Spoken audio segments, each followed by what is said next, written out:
안녕하십니까. 1966년 말띠에 2022년 운세 두 번째 시간을 갖겠습니다. 요 앞에서 설명한 바는 1966년생 말띠는요, 2022년이 되면 주도권을 갖게 되고 계획을 실행에 옮길 시기다. 그래서 또 심리는 매우 긍정적으로 바뀐다라는 것을 유체로 말씀을 드렸습니다. 자, 오늘은 일간별로 똑같은 1966년 말띠에 태어났다 하더라도 내 일간이 무엇이냐에 따라서 재물운과 건강운, 대인관계, 가족과 애정관계 포함합니다. 심리의 변화가 좀 달라질 수 있습니다.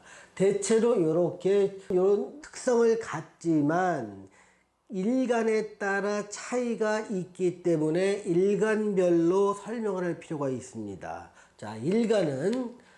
일간이라는 것은 자기가 태어난 날의 천간을 의미하는데요. 잘 모르시는 분이 있을 수가 있습니다. 그래서 만약에 자기 일간을 잘 모르겠다 하시는 분이라면 저한테 태어나신 연도와 월, 일, 이걸 음력인지 양력인지를 구분하셔서 저한테 댓글로 달아주시면 제가 일간을 알려드립니다. 예를 들면 1966년 7월 8일 음력 생일이다 이렇게 댓글을 달아주시면 제가 무슨 일간입니다 이렇게 얘기하면요, 자기한테 해당되는 것을 보면 됩니다. 이 날이 만약에 병일간이다 그러면 요 부분에 해당되는 것이 자기의 운명인 거고요, 만약에 기일간이다 그러면 요 부분에 해당되는 것이 자기의 재물운, 건강운, 대인관계, 심리 변화가 됩니다. 자, 그럼 먼저 오늘은 갑일간과 을일간에 대해서 먼저 말씀을 드리겠습니다. 자, 오늘은 갑일간과 을일간 말씀드리고 요 다음 시간에 병정, 무기를 같이 묶어서 설명을 드릴 예정입니다.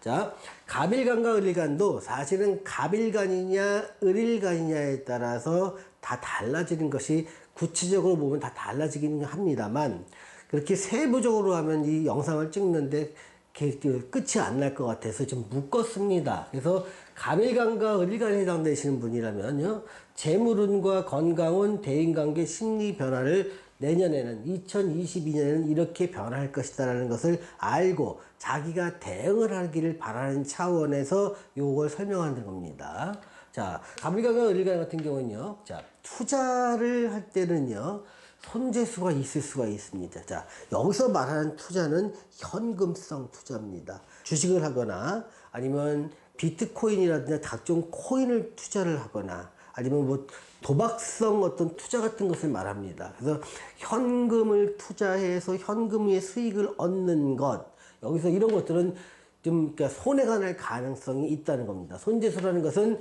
손해가 날 수 있는 가능성이 있다는 겁니다. 근데 그 손해가 나는 원인을 가만히 살펴보면 한 두세 가지로 나뉩니다. 첫째는 생각은 굉장히 긍정적으로 바뀝니다. 그래서 나는 하면 돼. 내가 하면 돼. 나는 누가 반대해도 할 수 있어 라는 생각이 있을 수 있고요.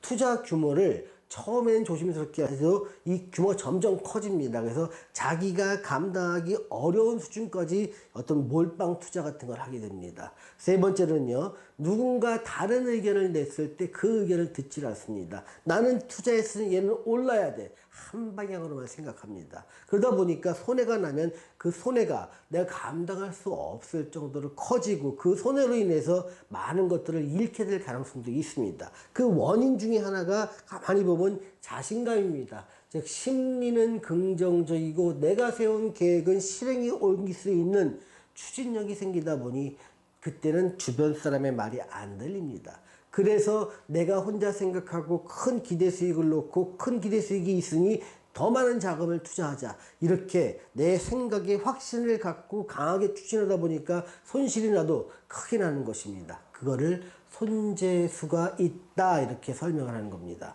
그러니 그런 마음이 드는 분들이라면 좀 자중하실 필요가 있습니다.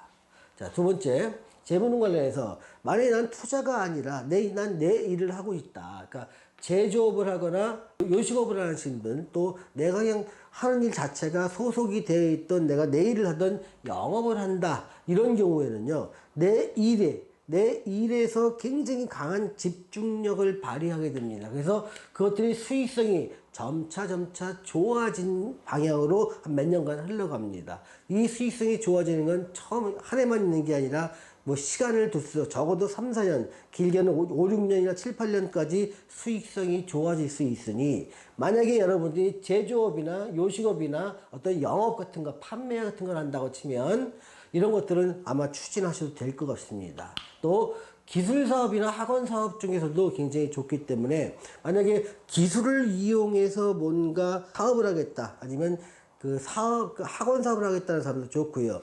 어떤 작품을 발표하려고 마음먹은 사람들도 작품 활동에도 굉장히 좋습니다. 그래서 이런 경우는 굉장히 긍정적입니다. 근데 그동안 만약에 내가 유통업을 하지 않았다가 유통업을 한번 해볼까? 라고 하는 것은 그거는 아직 시기상조입니다. 그래서 유통업을 하실 분은 한 2, 3년 기다리시는 것이 좋은 선택이 아닐까 싶습니다.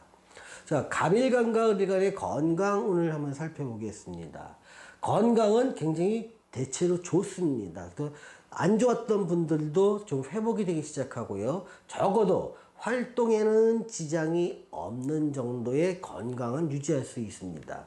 그런데 문제는 뭐냐면 이제 나이도 있고 한데 건강하고 의욕이 넘치니까 좀 야, 이 정도는 되겠다. 그래서 젊을 때 생각하면서 좀 무리한 일을 추진하게 됩니다. 이거를 누가 봐도 아닌 걸 추진하는 것을 우리는 고집이라는 말로 쓰죠. 좀 이때는 내가 체력도 강하고 심리도 굉장히 긍정적으로 바뀌다 보니까 내 고집이 좀 세지는 시기가 됩니다. 이때 반드시 필요한 건 뭐냐면 멘토입니다. 자, 멘토는 뭐냐면 내가 뭔가 중요한 결정을 할 때 누군가와 상의할 수 있는 존재, 그 사람을 멘토라고 합니다. 자, 상의로 끝나는 게 아니라 가능하면 그 사람의 의견을 경청하는 것, 여기까지가 멘토고요. 아니면 그 사람이 반대하면 좀 한 번 더 생각해보자, 좀 자중해보자, 뭔가 이유가 있겠지, 내가 바라보지 못하는 뭔가를 저 사람한테 나는 조언을 받을까, 이런 심리로 그 사람의 말을 가능하면 듣겠다는 사람, 그 사람을 멘토로 생각해야 됩니다. 그 멘토가 필요한 겁니다. 자, 대인관계를 한번 보겠습니다. 이때는요, 가족관계와 애정관계와 친구관계와 사회관계가 다 연계되어 있는 것을 대인관계라고 포괄적으로 묶어서 용어를 설명한 것입니다. 내 주장이 강해지고 고집이 강해지다 보니까 이때는 반드시 따르는 게 뭐냐면 대인관계가 악화되는 겁니다. 내 말 들어. 내 방식대로 할 거야. 네 말 필요 없어. 귀를 막고 내 말을 자꾸 하다 보면 주변에 사람이 점점 멀어지게 됩니다. 그래서 내가 바라보지 못하는 뭔가를 주변에서 조언하려고 해도 내 귀가 막혀 있으니 그걸 나중에 후회할 수 있는 일이 생기게 됩니다. 그래서 주변 사람 말에 귀를 좀 기울여 줘라. 이때는요, 22년도에는 이때는 의도적으로 좀 물어볼 필요가 있습니다. 내가 멘토가 아니라도 좋고요, 주변 사람에서 뭔가 다른 말을 할 수 있는 기회를 만들어 주는 게 좋습니다. 이때는요, 기세도 등등하고 또 의지도 확고하다 보니까 주변 가족이나 친구에서 뭔가 새로운 조언이나 이 사람이 보지 못했던 다른 면을 얘기해 주려고 그러는데 이 사람의 표정이나 말을 보면 저 말은 내가 해도 괜히 욕이나 먹지 들을 것 같지가 않아. 그래서 말 자체를 안 하는 경우가 많습니다. 그래서 나중에 가면 너 왜 그 말 안 해주니? 그러면 야, 그때는 내가 암만 얘기를 하더라도 네가 들을 만한 그런 상황이 아니었어. 네 주장이 워낙 강해서 말리면 뭔가 관계가 악화될 것 같은 두려움이 있었어. 그래서 말을 못했어. 이러한 말을 듣게 될 것입니다. 그래서 그런 것들을 내가 알고 있으니, 내가 내 상황을 알고 있으니 그런 것들을 의도적으로 내가 혹시 잘못된 거 있으면 얘기 좀 해줘라. 꼭 내 들을게. 이런 거 자꾸 해보라는 겁니다. 그게 주변 사람의 귀를 기울이는 방법입니다. 자, 부부관계가 악화될 수도 있습니다. 똑같지요. 내 주장이 강해지고 부부는 한쪽에서는 말립니다. 하지 말라고. 한쪽에서는 왜 당신은 말리기만 하느냐. 왜 부정적으로만 생각하냐. 하면 더 잘할 수 있지 않느냐. 여기서 마찰이 일어납니다. 그리고 이 사람은요, 자기 뜻을 알아주지 못하는 배우자가 서운합니다. 나는 할 수 있는데 왜 믿어주지 못할까? 그런데 가만히 생각해 보시면 배우자만큼 자기를 응원해 주는 사람은 없을 수도 있습니다. 배우자의 우려 속에 담긴 그 밑에 있는 거, 겉에 드러난 반대에게만 보지 마시고요. 그 마음의 이면에 있는 우리 진정하게 우려하는 사항, 그것을 한번 왜 그런지, 그럼 내가 이것을 고쳐야 될까 말아야 될까, 이걸 한 번 더 생각해 보신다면 큰 실수는 없을 것입니다.